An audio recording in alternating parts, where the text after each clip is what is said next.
ये कहानी है अमीर सहेली की। बहुत समय की बात है।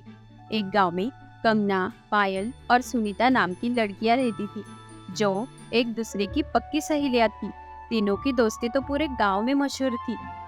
हालांकि पायल और कंगना बहुत अमीर घर से थी और सुनीता एक गरीब परिवार से थी।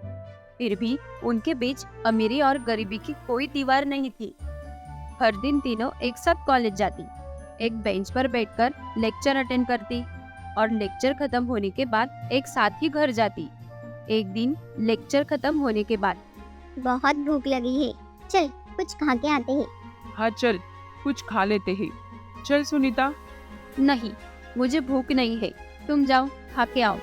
अच्छा, ज्यादा होशियार मत बन। तुझे पता है ना, हम तुझे छोड़कर नहीं खाते। तो चल, ज्यादा जिद ना कर। कंगना और पायल सुनीता को खींच के कैंटीन ले जाती है। वहाँ तीनों पेट भर खाना खाती है। कंगना और पायल हर रोज ऐसा ही करते थे। उन्हें पता था कि सुनीता घर से कुछ भी खा के नहीं आती थी, इसलिए वो दोनों भी भूखे पेट घर से निकलती थी। भूख लगने के बहाने वो दोनों सुनीता को कैंटीन ले जाती और उसे खाना खिलाती, और बिल एक दिन कंगना भरती और एक दिन पायल भरती। तुम दोनों कितनी अच्छी हो, भगवान करे हम कभी एक दूसरे से दूर ना हो और तुम जैसी सहेलियां सबको मिले। अच्छा सच? चल अब हमें ज्यादा चने के झाड़ पर मत चढ़ा। याद है ना, हमारे एग्जाम नजदीक आ रही है। नोट्स बनाए हैं ना तूने? हाँ हाँ, बनाए है ना।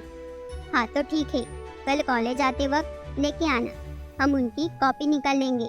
अगले दिन सुनीता अपने नोट्स लेके कॉलेज आती है और कंगना और पायल उसकी कॉपी निकाल लेती है। तीनों एग्जाम की तैयारी में लग जाते हैं। कुछ ही दिन में एग्जाम शुरू हो जाती है और तीनों ग्रेजुएट भी हो जाती है। ग्रेजुएशन के बाद घर वाले तीनों की शादी करवा देते हैं। कंगना और पायल की शादी शहर के सबसे बड़े अमीर घर में हो जाती है और सुनीता की शादी एक गरीब घर में हो जाती है। शादी के कुछ महीने बाद एक दिन कंगना ने पायल को फोन किया। हेलो पायल। कंगना, हाय कंगना, कैसी है तू? मैं ठीक हूँ, तू बता, तू कैसी है? कितने दिन हुए हम ना मिले हैं, न हमारी कोई बात हुई है। और सुनीता, रुक, उसे भी कॉल पर लेती हूँ। अरे पर मेरे पास तो उसका नंबर भी नहीं है। अरे हाँ हाँ, रुक जरा, मुझे भी बोलने देगी या नहीं तू? हाँ बोल बोल।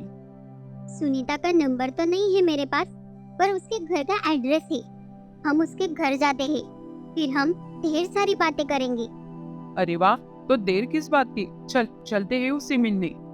कंगना और पायल दोनों आपस में बातें करके शाम को सुनीता के घर जाती है। सुनीता अपने घर में खाना बना रही थी, तभी उसके घर के सामने एक बड़ी सी चमचमाती कार आकर रुकी और वो सुनीता के सास ससुर ने देखा।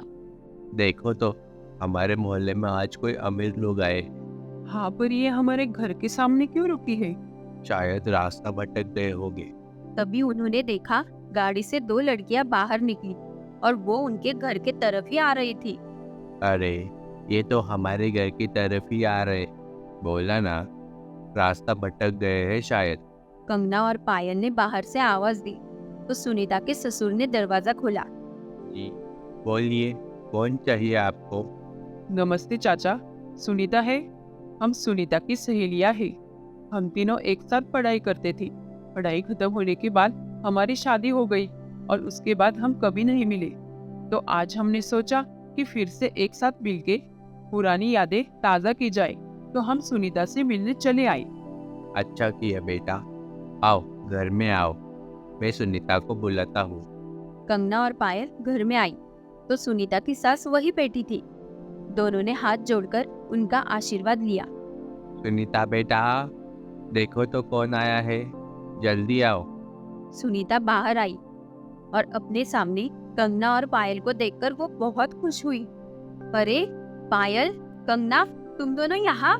बस तेरी याद आई तो चले आए। तुझे बताकर आना चाहते थे, पर तेरा कोई नंबर नहीं था हमारे पास, बस घर का एड्रेस था, वो भी तेरे शादी के कार्ड पर था। क्यों, क्या हुआ? हमारा आना तुझे अच्छा नहीं लगा?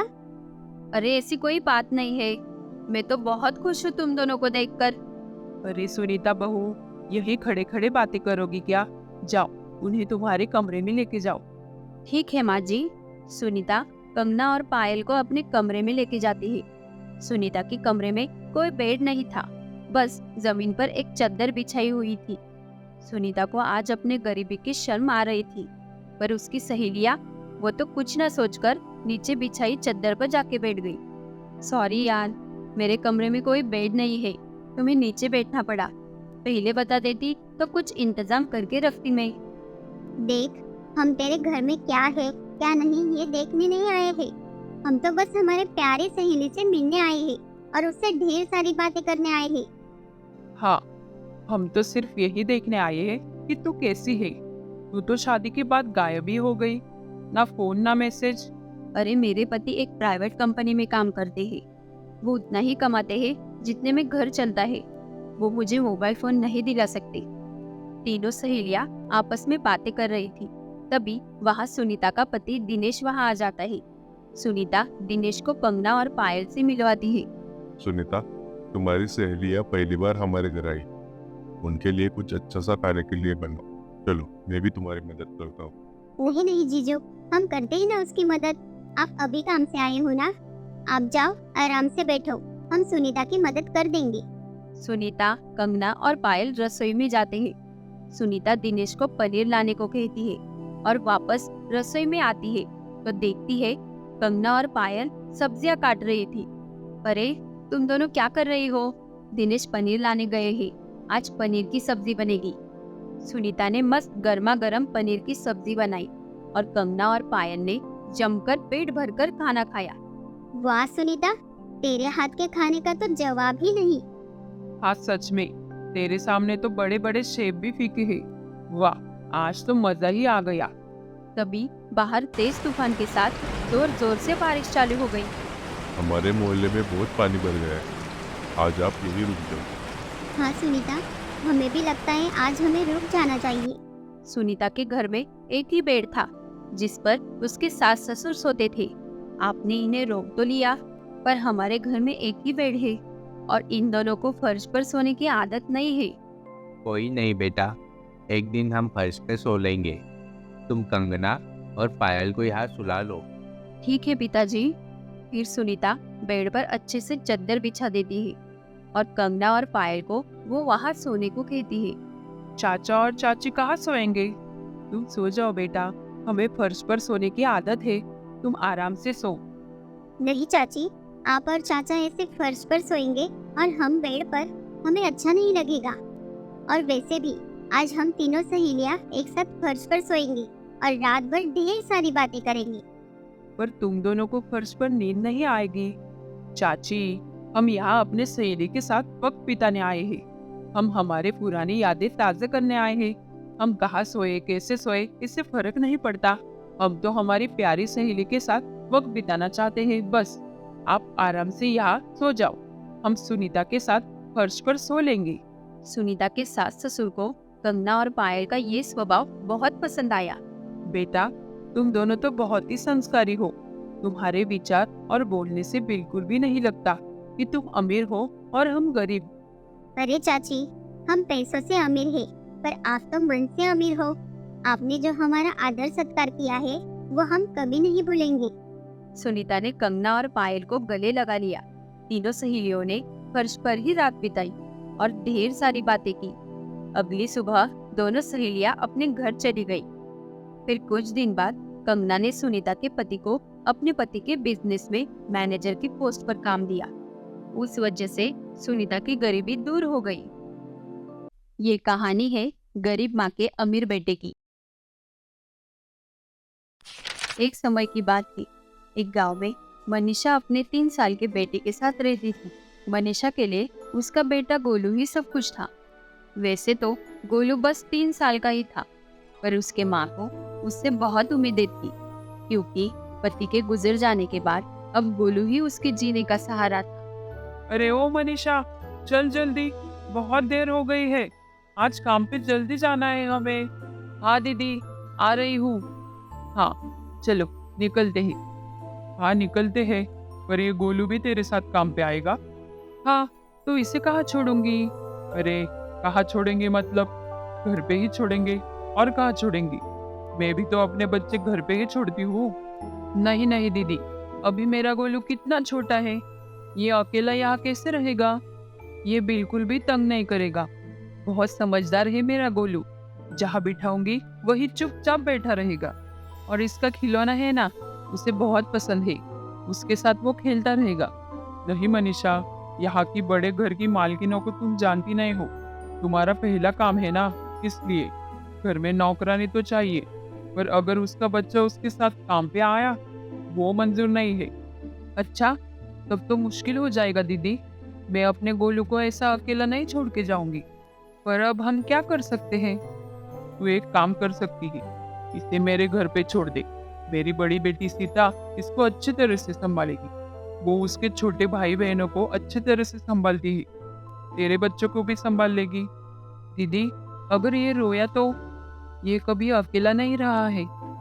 इसे मेरी याद आई तो वो रोने लगेगा। देख मनीषा, अब तेरा पति तो है नहीं कमाने के लिए, अब तुझे ही देखना पड़ेगा सब कुछ। और वैसे भी बच्चे तो रोते ही है और फिर चुप भी हो जाते हैं। ऐसा हर वक्त तू गोलू को अपने सीने से लगा के रखेगी तो वो अकेला रहना कब सीखेगा? तुझे गोलू को मजबूत बनाना होगा। मनीषा के पति को गुजरे अभी 2 महीने ही हो गए थे। घर चलाने के लिए अब उसे ही काम करना पड़ेगा। इसलिए बाहरी मन से वो गोलू को पड़ोस में छोड़कर काम पे चली तो गई, लेकिन उसका मन काम में बिल्कुल भी नहीं लग रहा था। बार बार उसे गोलू के रोने की आवाज आती, या फिर लगता वो उसे माँ कहकर पुकार रहा है। मनीषा काम तो सारा कर रही थी, पर उसे हर वक्त गोलू की चिंता खाए जा रही थी। पता नहीं कैसा होगा मेरा बच्चा, मेरे बिना कभी रहा नहीं है वो। उधर गोलू का भी रो रो कर बुरा हाल था। वो पहली बार अपनी माँ से दूर था, इसलिए वो बस रोए जा रहा था। अरे ये कितना रो रहा है, क्या करूं? शायद इसे भूख लगी होगी। सुनो, तुम दोनों गोलू का ध्यान रखना, मैं अभी आई, कुछ खाने के लिए लेके आती हूँ। अपने छोटे भाई बहनों पे गोलू की जिम्मेदारी छोड़कर सीता अंदर गई और उसके जाते ही गोलू रोता हुआ घर से बाहर आ गया। सीता के छोटे भाई बहन खेलने में मग्न थे, तो उन्होंने गोलू पे ध्यान ही नहीं दिया।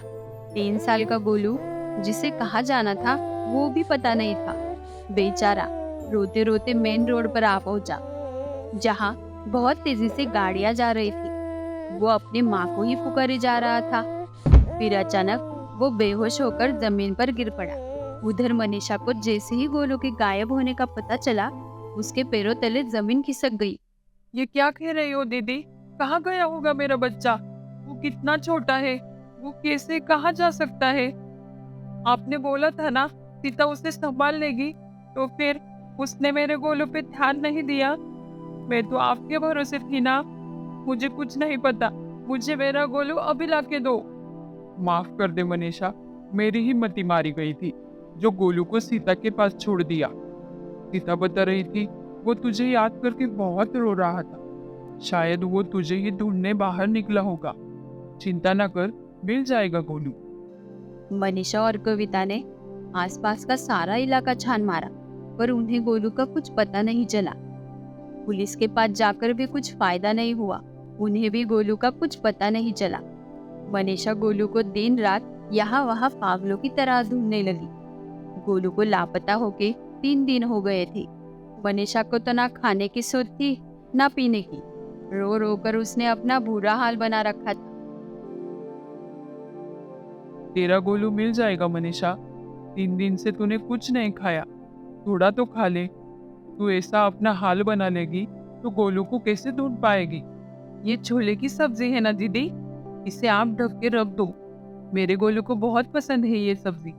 मनीषा की ऐसी हालत देखकर कविता घबरा गई। उसने मनीषा से कुछ नहीं कहा और वहां से चुपचाप चली गई। मनीषा ने अपने दिल का टुकड़ा खो दिया था। उसके याद में उसने अपना मानसिक संतुलन भी खो दिया। उसके याद में वो ना काम करती थी, ना ही अपने घर जाती थी। बस दिन रात सड़कों पर इधर उधर घूमकर अपने गोलू को ही आवाज देती रहती। ऐसे ही कई साल बीत गए और बीते वक्त के साथ मनीषा की हालत और भी बुरी हो रही। मनीषा, चल खाना खा ले। देख, मैंने आलू के पराठे बनाए हैं, जल्दी से खा ले तुझे दवाई भी लेनी है। बेटा गोलू, आ आजा। बेटा देख, मैं तुझे क्या दे रही हूँ, आलू के पराठे। मेरे बच्चे को बहुत पसंद है ना। आ आजा। चल बेटा, आ भी जा। अपने माँ को कितना परेशान करेगा। देखो ना दीदी, ये गोलू कितना बदमाश हो गया है। सुनता ही नहीं माँ की बात। कब से बुला रही हूँ, आता ही नहीं। मुझे पता है गोलू, तू कहीं पे छुप गया है ना। तू मेरे साथ छुपन छुपाई खेल रहा है ना, बदमाश। बस कर मनीषा, बस कर। आज पूरे 26 साल हो गए हैं गोलू को खोए। होश में आ मनीषा, होश में आ। तू मान क्यों नहीं लेती कि तेरा गोलू अब कभी वापस नहीं आएगा। क्या दीदी, कुछ भी बोलती हो। वो देखो, वहां आ गया मेरा गोलू। चल बच्चा, आ मेरे गोदी में बैठ जा, मैं तुझे खाना खिलाती हूँ। हाँ, आजा आजा। मनीषा को अब भ्रम होने लगा था कि गोलू उसके आसपास ही है, और ये देखकर कविता बहुत परेशान थी। वो कहीं ना कहीं मनीषा के इस हालत की जिम्मेदार खुद को ही मानती थी, और उसी वजह से उसने कभी मनीषा का साथ नहीं छोड़ा। माँ ये बता रहे थे, मालिक दिमाग के बहुत बड़े डॉक्टर है, एक बार चल के देखते हैं ना, हो सकता है वो मनीषा मौसी को ठीक कर दे। लेकिन सीता, वो बड़े डॉक्टर है ना, तो उनकी फीस भी ज्यादा होगी। वो हम कहाँ से लाएंगे।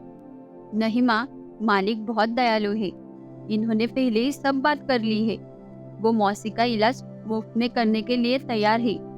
सीता जिस डॉक्टर की बात कर रही थी, असल में उसका पति उन्हीं के घर में माली का काम करता था।